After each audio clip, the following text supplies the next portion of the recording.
Nigeria.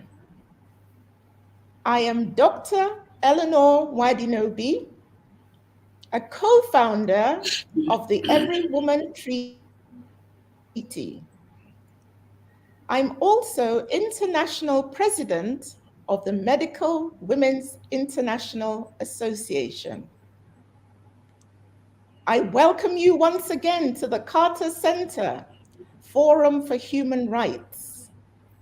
Our topic today is COVID-19 and the shadow pandemic of violence against women and girls. Before we get started, a few housekeeping matters. Members can participate in the live chat and ask questions of the panel by joining the Forum on Human Rights. Complete the presented fields on this roundtable page to apply for membership. It is with great pleasure that I introduce our panelists for today.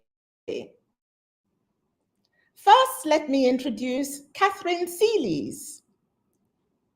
Catherine is president of Raise Your Voice St. Lucia Incorporated. Catherine is one of the founding members of Raise Your Voice St. Lucia and now serves as president and manages the day-to-day affairs of the organization. Over the 10 years of the existence of Raise Your Voice St. Lucia, Catherine has been one of the only vocal and visible NGOs advocating publicly on issues affecting marginalized and vulnerable women and children in St. Lucia. Catherine is the voice and passion behind Raise Your Voice St. Lucia, who not only advocates for women and children, but ensures that they receive the necessary support services and are reintegrated into society as independent and productive individuals. You're most welcome, Catherine. Next to be introduced is Councillor Margaret Niwa from Liberia. Margaret is the founder and executive director of Her Voice Liberia.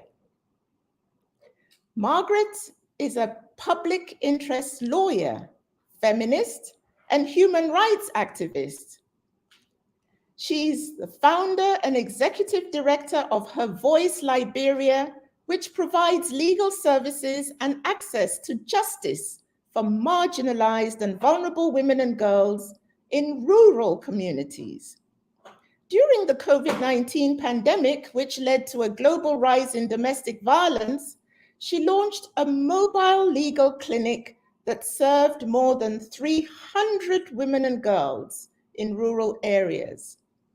She leads issue-based advocacies aimed at promoting a gender-based violence-free society for women and girls. Margaret has been publicly campaigning for a comprehensive approach to justice and the rule of law to increase access to justice and fulfillment of the rights of women and children, and has already raked up which we shall be hearing about shortly. So as we delve into the topic of COVID-19 and the shadow pandemic of violence against women and girls today,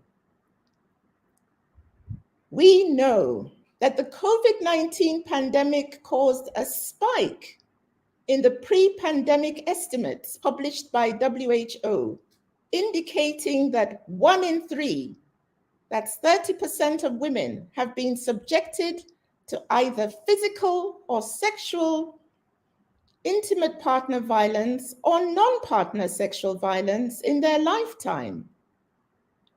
The Every Woman Treaty called it a pandemic within a pandemic. UN Women called it a shadow pandemic. Others still referred to it as a silent or intersecting pandemic. On account of lockdowns, there were disruptions of economic opportunities, livelihoods, decreased access to sexual and reproductive health services, including menstrual hygiene services for adolescent girls.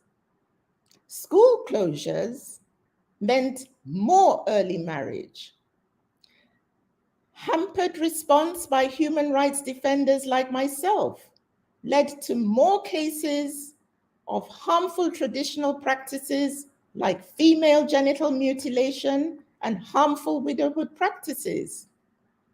When women in abusive relationships had reduced access to services such as hotlines, crisis centers, shelters, legal aid, and psychosocial support, and locked away from formal and informal networks, including family, friends, and faith, it then meant that they were more vulnerable. In addition, telemedicine and mental health services proved not to be as effective. In the Jiangli County, Hubei province of China, a police department reported a tripling of domestic violence cases in February of 2020 compared to February of 2019, estimating that 90% of those cases were related to COVID-19 pandemic. The UK's largest domestic abuse charity, Refuge, reported a 700% increase in calls to its helplines in a single day at the start of the pandemic. And in South Africa, in the first 21 days of the national lockdown, there were 87,000 incidents of gender-based violence reported. COVID-19 additionally shone the spotlight on the inequities in the world of health and exposed the fragility of health infrastructure. Whilst women health workers in hospitals and at home make up more than 70% of workers, guess what? Women made up only 24% of the 225 COVID-19 task forces that were examined in 137 countries. As president of the Medical Women's International Association, I sent out a short video, which I invite you to watch now. Members of the Medical Women's International Association will continue to offer their relentless services in nation states and territories, in cities and in communities, in hospitals, in laboratories, in the classrooms, always bringing healing with the love of the mother. And now, let's delve into our panel discussion. I'm going to start with you, Catherine. Catherine, President of Raise Your Voice St. Lucia. Welcome again. Good afternoon, good morning, everybody. I noticed that the statistics did not pick up the Caribbean or St. Lucia. However, we had our own very, very projected and sharp rise in domestic violence. We, are not sure because data in St. Lucia is not as scientific and precise as everywhere else. We can only speak to data that is collected within our organization, but we are not sure if the pandemic raised the level of domestic violence or if it exposed the level of domestic violence in St. Lucia. I say this because prior to the COVID-19, we had quite a few cases, but in May of 2020, when the government had a national shutdown, we were under state of emergency rule, we recorded in the first week about 1,400 cases of gender-based violence. In addition, we recorded about 8 cases of rape where single women and children were living alone and they were raped in their home. We are not sure if we were dealing with a problem that was always there, or if we were dealing with a problem that was just uncovered or just made, public. For example, in the first few days, the government of St. Lucia shut down the Department of Human Services. This is where you go to look for support for children, for the elderly, domestic violence, gender-based violence, and all kinds, and food and everything else. They closed down the family court. This is where a domestic violence victim would go to get a protection order, to get an occupation order, to get help and support as a victim. And this was closed down. The welfare department, which provides a very small level of support to marginalized and vulnerable people, a very small stipend, about 78 US, where they buy food and things, was closed. So everything was shut down for a couple of weeks until we started. We didn't even realize that was happening. We just felt a lot of people were calling us because, there were a lot of people who needed help. When we checked, we realized all the social services agencies were closed and there were no arrangements for people to get support anywhere else. So we started advocating against that. And in about 5 weeks or into 6 weeks, they published a list of telephone numbers where people could reach the social workers and the counselors and the people who work at the Department of Human Services, the family court, and the welfare department. Further to that, a lot of people said that they were not getting through. The calls were not being answered, and even if they were not being answered, they were not getting any help, any support. So our organization had to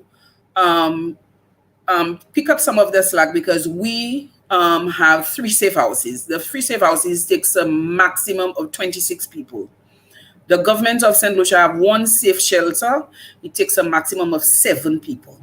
So we were afraid that, and we didn't want people to get COVID on our facility so that we could be blamed and accused of spreading COVID.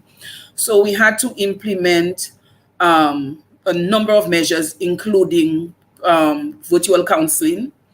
We had to include measures where we would shop and put the food in the veranda, and the people in the house had to pick it up and pack it. We had to implement we had to advocate for virtual court sessions and a number of other things that we did not have to do before. In addition to that, we felt that the government didn't have a plan. The government didn't have a plan even when they shut down the country. We had so many people calling to say, I am not working now. My landlord has decided I am going to go, and would change the door, change the lock, change the gate keys. And people who were living in abandoned houses, people had nowhere to go, and we had to make arrangements to help those we could help. So the COVID exposed the gaps, the very large gaps within the social services agencies in St. Lucia. It made it worse, but these problems were already there because we got a number of complaints and we had to give support to so many people as a small coming up organization. We are self-funded. We don't get funding from the government, so we had to make do. Further to that, in St. Lucia, we had a situation where every single police station was closed, except for 1 police officer at the desk. So it didn't create an environment for people to go and report crimes. So crimes were being reported via phone, and this was not working out for us. We had to arrange doctor visits for people who were injured, people who were raped. We had to arrange for medical support. We had to arrange to relocate them, to move them, and quite a few things that we had to do. We are not, in our advocacy throughout this COVID had been to support vulnerable people, but also to put systems in place that we do not get a repeat of what we went through 2020, 2020, 2021. We have amended our operations in a number of ways to facilitate people. For example, we had to recruit additional counselors and put data on their phone so they can do virtual counseling. A lot of the people we were providing virtual counseling for were not able to afford the data they needed to do the counseling, so we had to provide that too, because we didn't want to bring them into our offices in our counseling room, because we didn't want people to get infected on our premises, and then we would have to deal with that.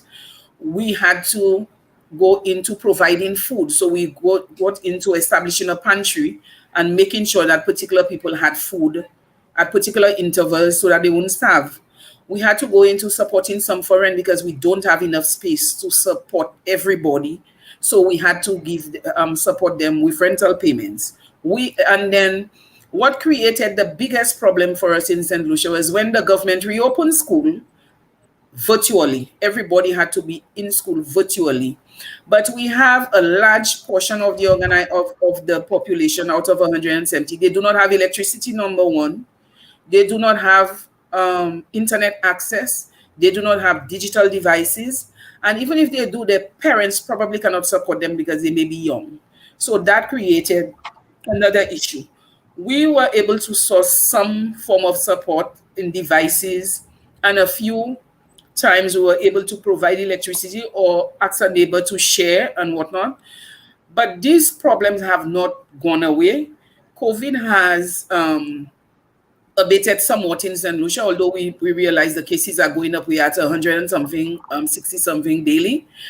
But COVID has made domestic violence, gender-based violence, and everything that affects the vulnerable and the marginals a lot worse.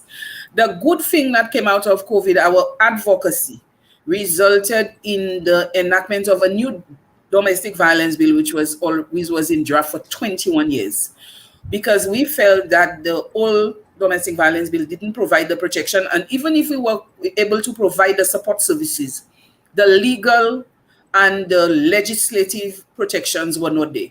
So we used that opportunity to advocate for the new domestic violence bill, which they enacted on the 8th of March, International Women's Day. So right now we have a very comprehensive and the most advanced domestic violence bill within the CARICOM region and the Caribbean. And this has provided some protection. However, we still have challenges, for example, training for the frontliners and to make people aware of what's in it and what their protections, what are the protections entrenched in the bill. We continue to advocate so that the government of St. Lucia can put better systems in place. We continue to look for funding to provide support for them, because we advocate a lot, but we also provide a lot of support to the government so they can make the services they provide to marginalized and vulnerable women and children better. We continue to hope that COVID had been an eye-opener and put everything out in the open, and that they would work on it. But it's a long process. We have made a few small steps, and we look forward to things being a lot better, because COVID has, I guess, given us all a glimpse into the challenges that people who are gender-based violence people experience on a daily basis.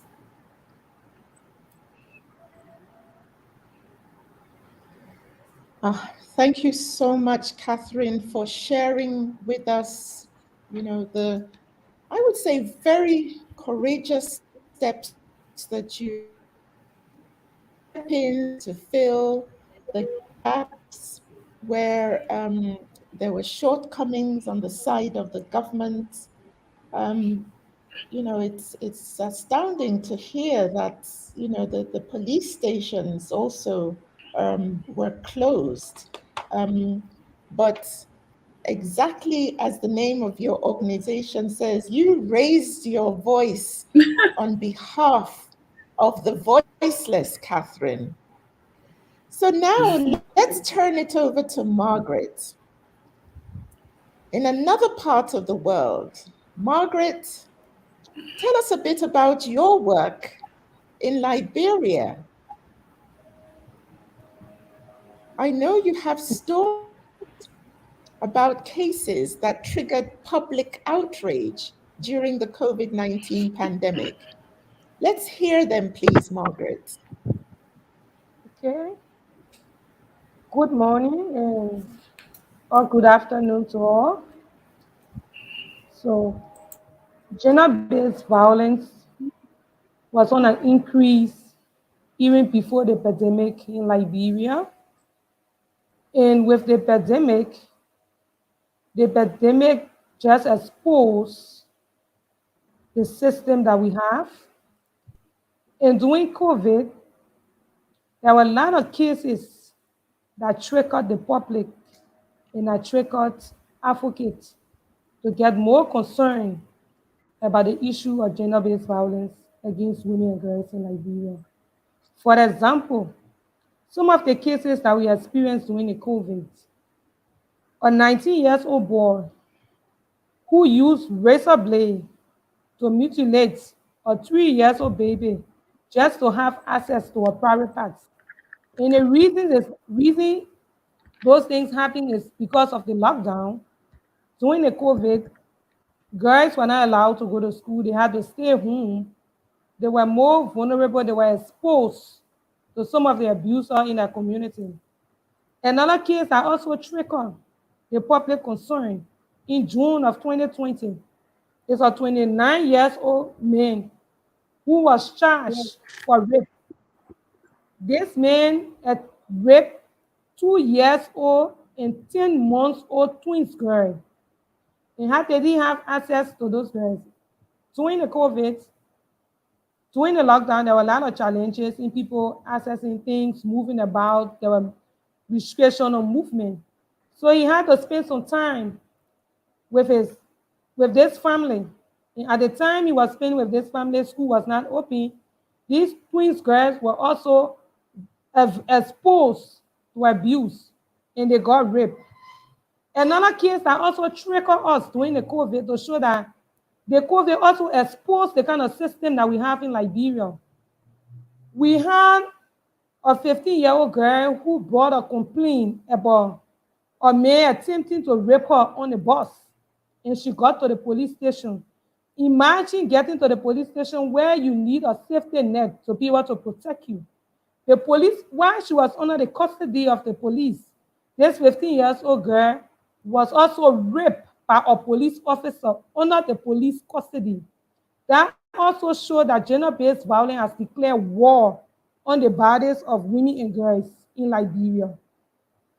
And we think as advocates, from our end, advocating for GBV, we think that GBV should be declared or considered a global pandemic in the world because violence against women has become a serious, serious issue. During the COVID pandemic, it's exposed a lot of issues. For example, some of the cases that we talk about. These cases are just few cases that came to the decks, that came to advocates, that came to frontline advocates to be able to respond. But imagine those cases that could not reach the public, that could not reach social workers, that could not come out for people to be able to explain, to talk about it. The lockdown exposed most of our system.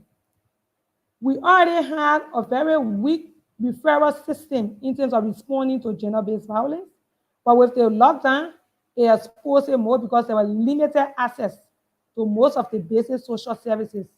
For example, in 2019, we have the total number of 2,141 GBV cases reported, and those cases were obtained by the Ministry of Gender and Social Protection in Liberia. Then during the COVID, We had, just between a period of 9 months, we had 2,192 GBV cases. And most of those cases constituted rape. Rape cases was on an increase. And the Ministry of Gender is just reporting that. Around the country, for our institution as a whole, just for Voice Liberia, cases that came to us, we received close to 500 cases during the COVID. In those cases that came to us to respond. But because of limited access and some of the challenges that we were faced with, we couldn't reach out to all 500. We were able to reach more than 300 cases to be able to provide support. Some of the issues and challenges that trigger some of these cases, the gaps in our legal system, the gaps that were already existing in our response mechanism in Liberia. For example, there's no helpline or hotline that people could reach to. There was no, the issue of legal aid became a challenge, it became a gap because courts were closed and they were asked to observe social distance. When courts were open, even prosecutors were not comfortable to be able to reach to people. Lawyers were not comfortable to reach out to women. So the issue of psychosocial was also a challenge, and to provide temporary shelter for women who were abused during the COVID. That was also a challenge. Our system, those services were not available to women and girls. With the COVID not being prioritized as a national emergency, it also exposed the system more and created more, it did not create an enabling environment for women and girls to be protected. Women and girls were not protected at all. Small protection akin to women and girls were from international organizations, civil society groups who were reaching out, but they could not do all. With the system which the government had also exposed that lapses. Another challenge that the COVID brought to women and girls was an increase. It also affected women in their livelihood, rather. Women's livelihood was affected. Because in Liberia, a lot of the women were petty traders, they were single mothers. They had to go to the market to sell, to be able to obtain a livelihood to take care of their family. But then the lockdown restricted people. Women was not allowed to go to the market. Women was not allowed to move. The movement of women was restricted. And so the issue of food insecurity became another challenge that allowed women to stay home with their abuser. Some women were so vulnerable and they were exposed. And what triggered us with these alarming cases and all of the issues that brought these gaps in the system, we came out as a Voice Liberia and we launched a legal mobile clinic. And that legal mobile clinic is the only legal mobile clinic in Liberia in order to reach women and girls. And how did we do that? We had to provide those services. We launched a mobile clinic to rural communities because we realized that women and girls couldn't come out. So we had to reach to them. We had to get to those women to be able to provide those services. And in the process, we also launched a hotline, which was available for women to report. And through the hotline, we were able to receive the 500, close to 500 cases I talked about. But with our limited capacity in social services that was not available, we were only able to provide support to over 300 women during the COVID. So we established a safe home, a shelter, where women and girls were given temporary shelter. We're also providing online counseling for women and girls who could not reach to us, who could not get to the nearest center. We also supported them by taking cases to the police station through the mobile clinic. We also supported them by providing medical care through one-stop centers to be able to visit some of the one-stop centers that were so far from women in the community. And we work with paralegals in the different communities to be able to make this work easier for us. The lockdown really exposed a lot of system, it exposed a lot of issues in our community. And during the COVID, we responded to this issue by providing these basic services, establishing a hotline where women reported cases, where we provided counseling to women and girls, and we also provided legal aid support to women.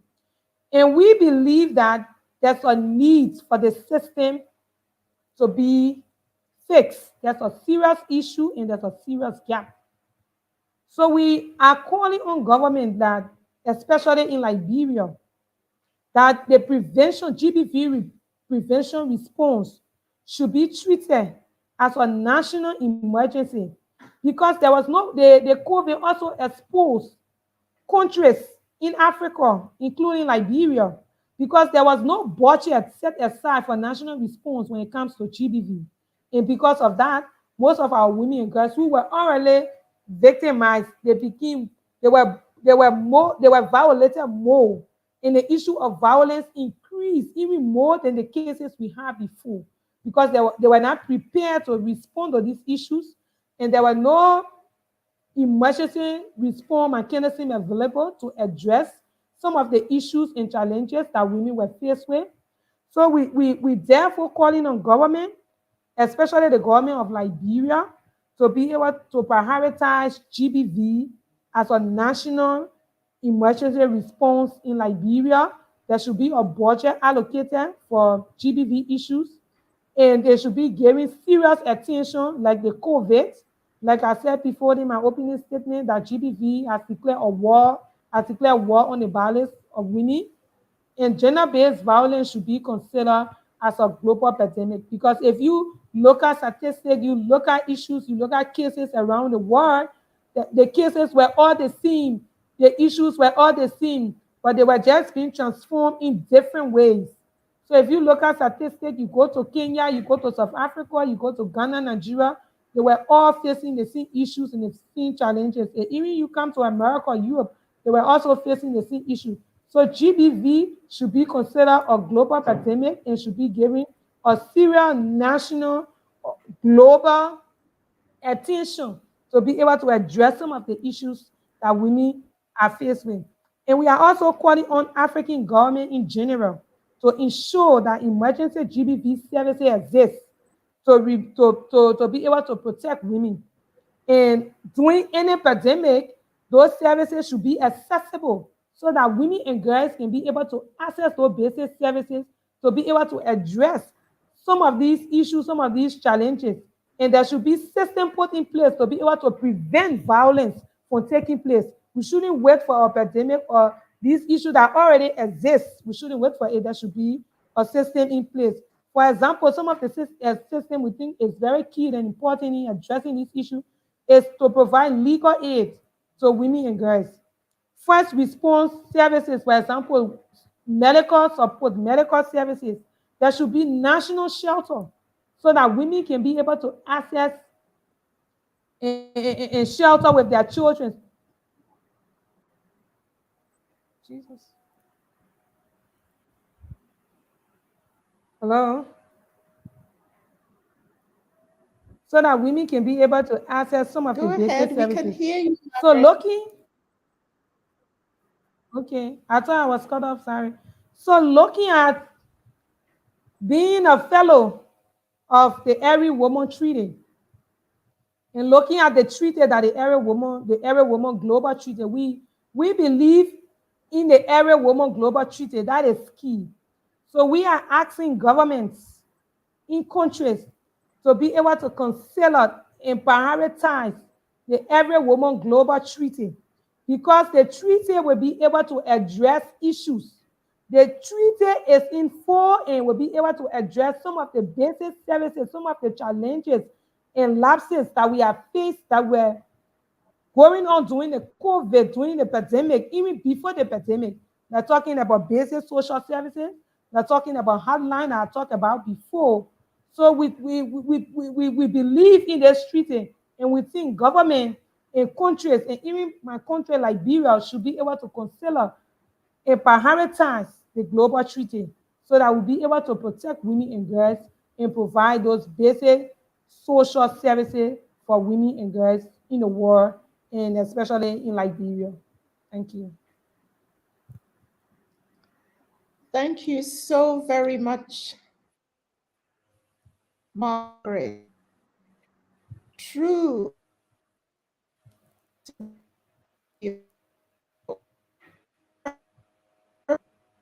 Your voice. Thank you for sharing those very sobering statistics in Liberia and making that very profound statement saying that gender-based violence has declared a war on women and girls, and that gender-based violence in and of itself is a global pandemic.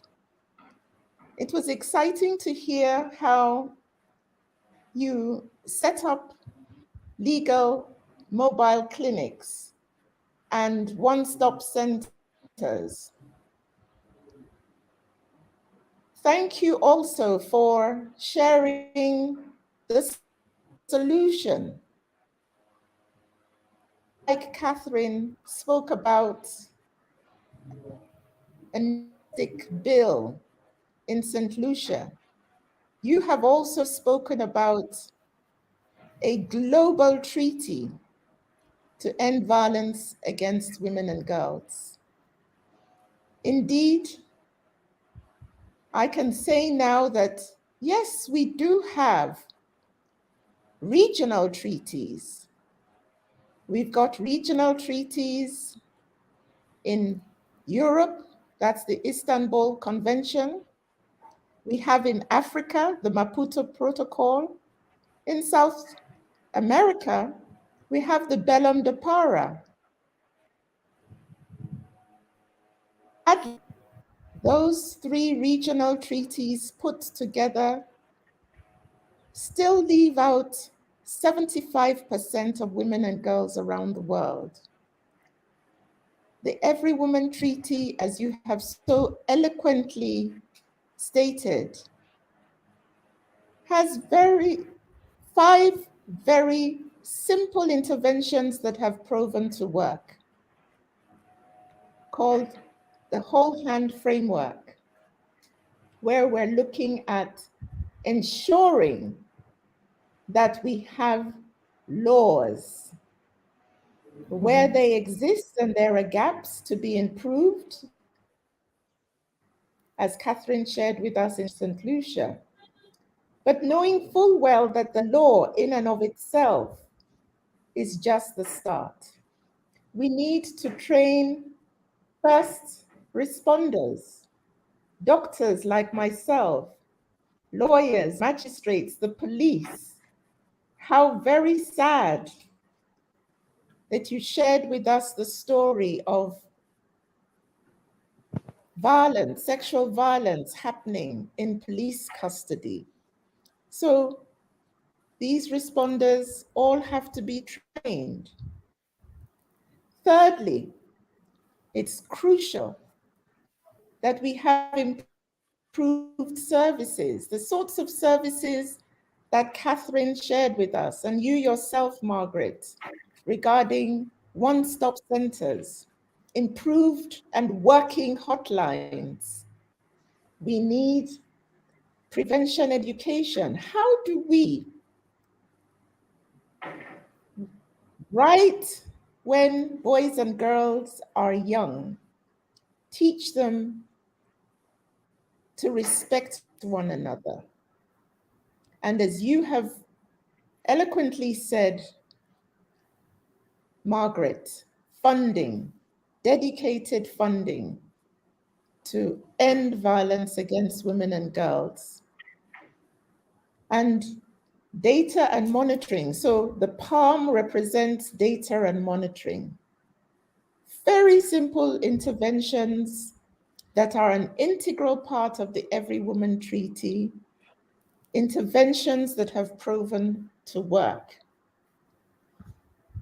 Thank you again for Margaret, for raising all of those and giving us practical examples. Catherine, as I come back to you, we do have one question. It says, how can people in the United States and other countries support the treaty effort? Catherine or Margaret?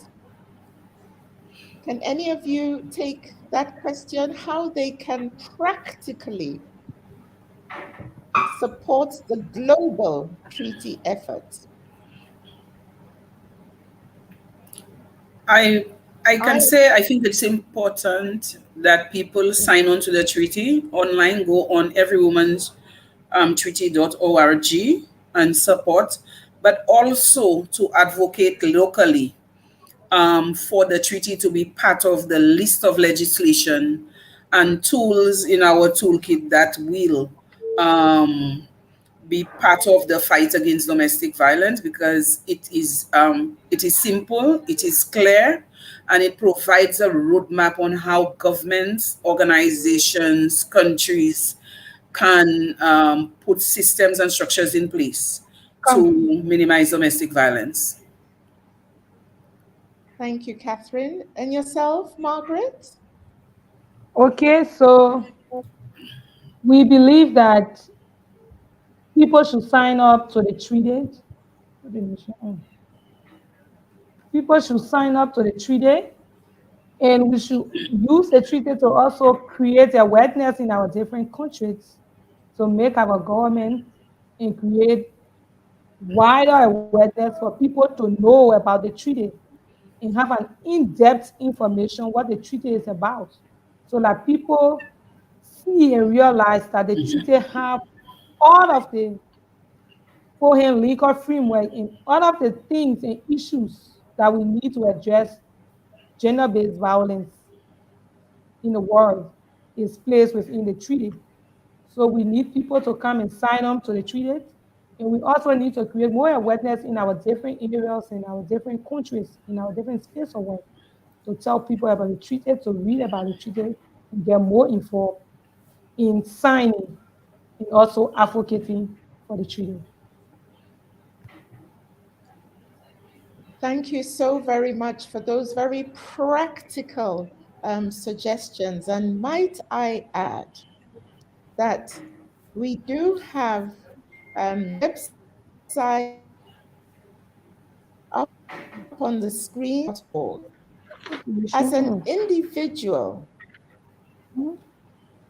we when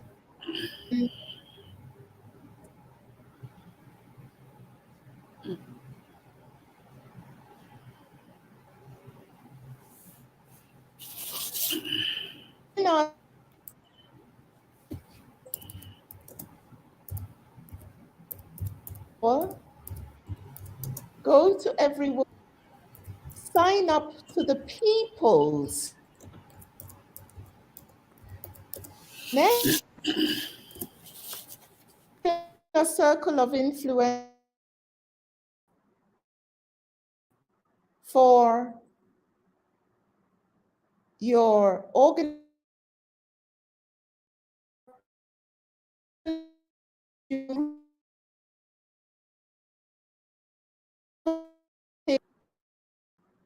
to call for the treaty.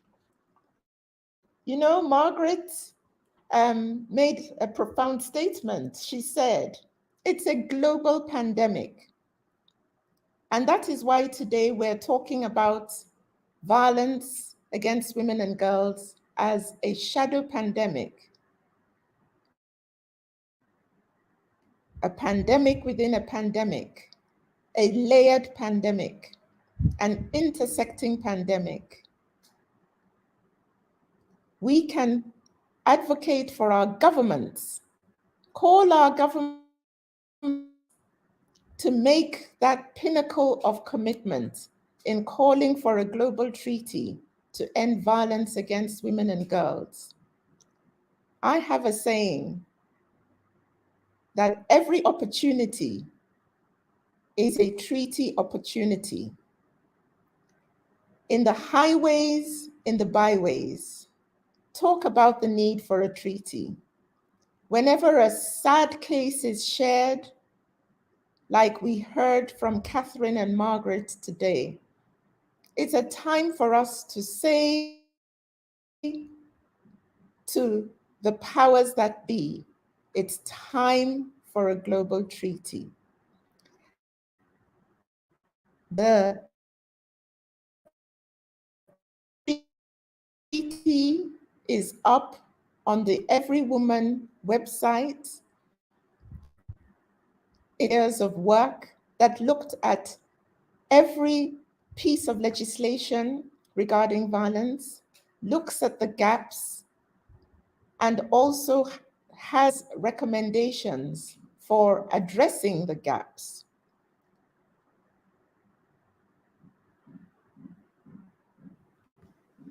Can you hear me? Yes. Please, can you indicate if you can hear me, because I got right. I don't know at what point my screen froze. I apologize for connectivity issues.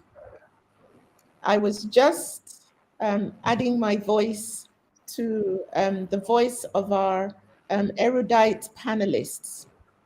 At this time, I would like to go back to our panelists, starting again with Catherine, to ask, do you have any further words of wisdom for our listeners to this forum?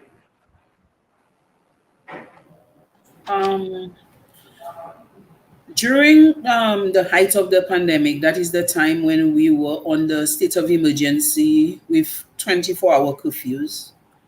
There was no school, and our organization runs a food bank, and we also do scholarships, which includes food at school for about 65 children. And the number of children and the government of St. Lucia also runs the school feeding program where children who cannot afford get food at school. And we discovered that apart from our 65 children, quite a few children depended on food at school. And while they were home out of school, they had no food.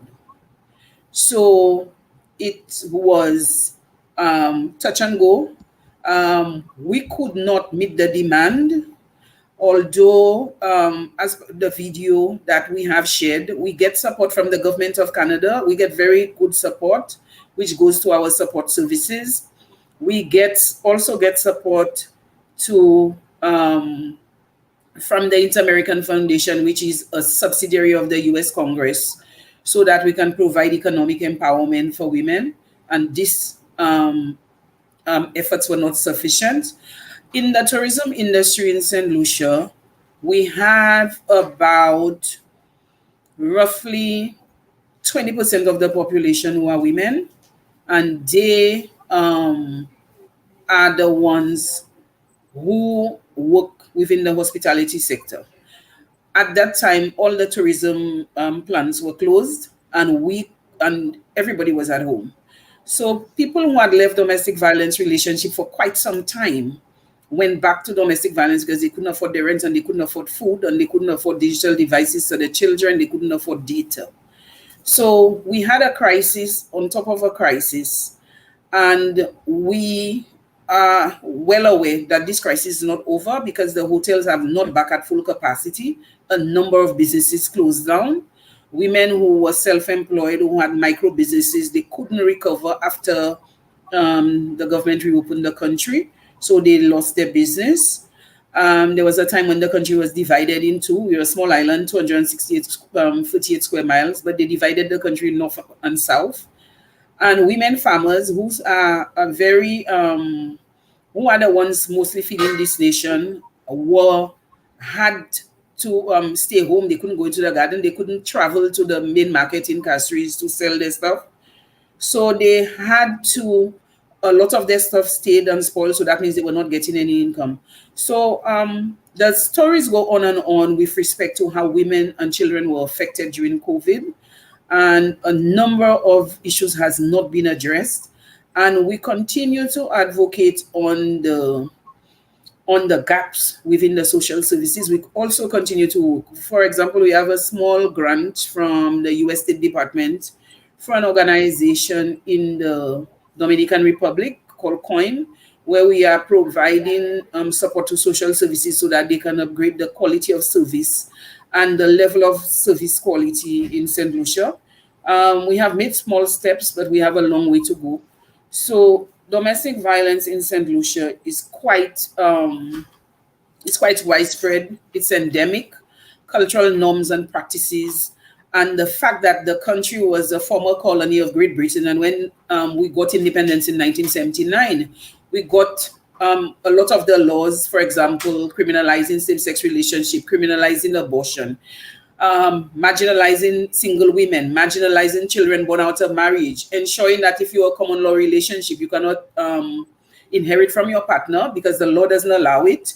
And we have had quite a few instances where a partner has died and the one who has the child has to leave the house and his assets because the law says that your asset goes to your mother. And if your mother and your father has died, it goes to your older siblings, not to your partner and not to your children born out of marriage. So we have quite a few challenges in St. Lucia, which makes gender-based violence worse.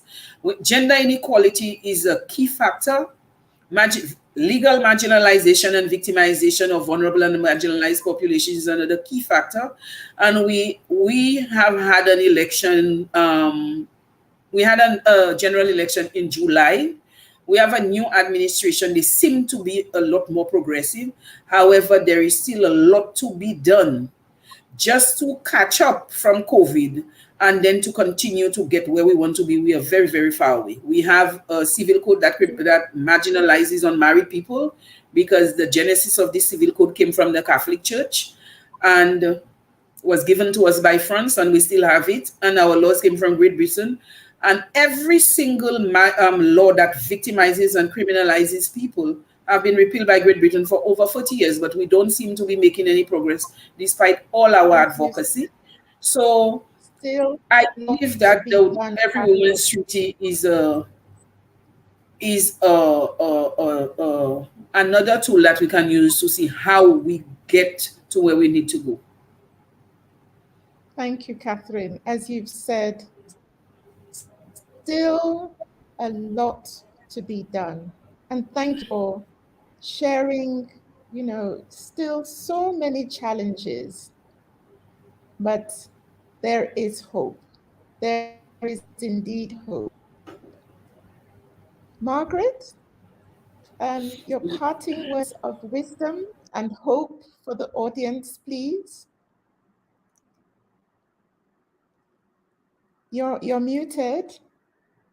Margaret, you're still muted. Yes, okay. Can you hear me now? Like I said before, yes, gender-based violence has declared war on the bodies of women and girls, even before the pandemic. And with the pandemic, it also exposed women and girls to more harm and violence.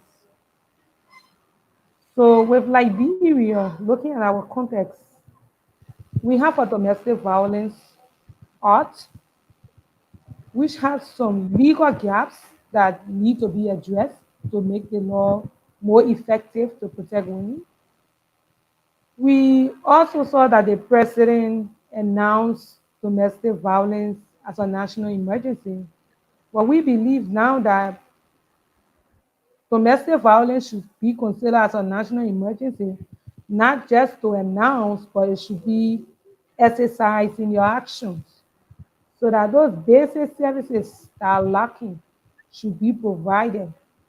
Then the issue of national emergency will be addressed. And we also see that a whole lot of challenges. The gender-based violence, and especially the pandemic, have left a lot of women with a lot of issues, especially food insecurity, means of livelihood. A lot of women now cannot even go back to their normal business. So it's like they are starting over. So the issue of violence is still on an increase. And the issue of legal aid is so key to provide legal aid access to justice. It also helps to support any peace and security in any country. So once women are still being violated and the opportunity to access justice is still a challenge, that also gives room for the peace and security to be threatened. So all hope is not lost with other UN partners, civil society organizations who are still working to fill up the little gaps in order to provide some of the services that women and girls need.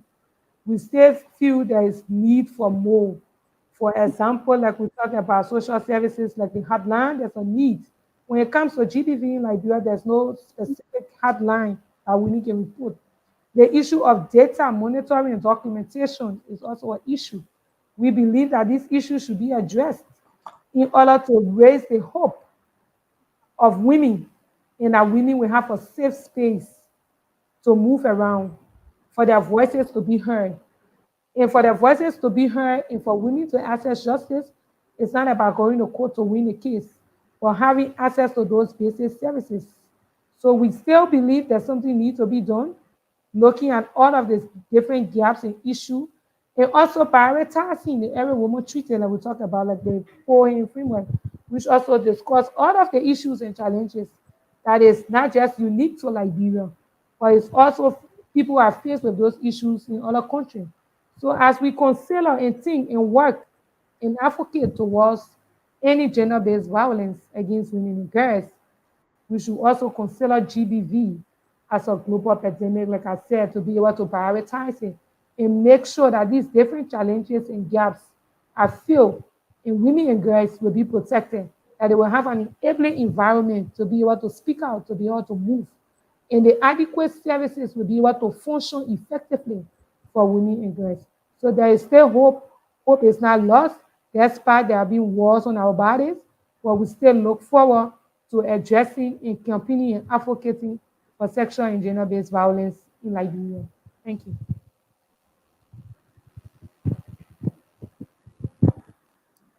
Thank you so much, Margaret. I must quote you correctly.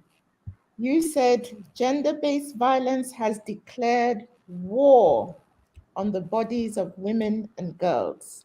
But you've left Yes. us with words of hope, because you've said all hope is not lost. Indeed, we make that clarion call again for all of us to advocate for the global treaty to end all forms of violence against women and girls. I have a saying that elbows locked, we form a formidable and impenetrable wall. My elbow locked in yours and your elbow locked in mine. We can face the pandemic within the pandemic together. With that, I want to immensely thank our audience.